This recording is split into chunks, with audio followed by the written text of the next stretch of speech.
జగన్ ఏం చేసినాడు చెప్పన్నా? జగన్ సంక్షేమ పథకాలు 99% తీర్చాడు. 99% తీసి అస్సలు ఏమన్నా ఇండియాలోనే ఏసీఎం లేడన్న. జగన్ రెండే ఆ రోడ్లు అయిపోవడం అది ఒకటి.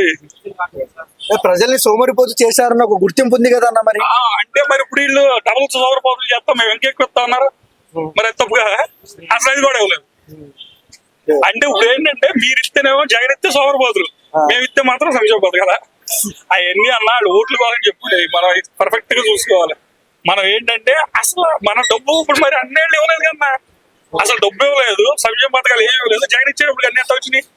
అంతకుముందు ఆ పథకాలన్నీ ఎటేలు పోయి, డబ్బు అంతా ఎటేలు పోయి, ట్యాక్స్ మరి పెరుగుతానే ఉందిగా.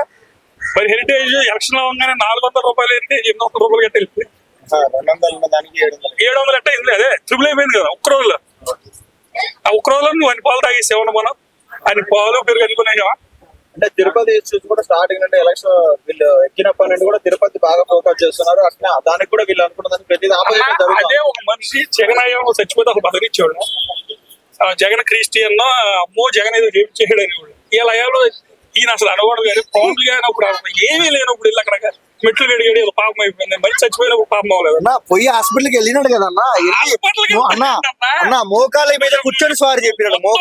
మోకాళ్ళ మీద కూర్చొని స్వారీ చెప్పినాడా లేదా?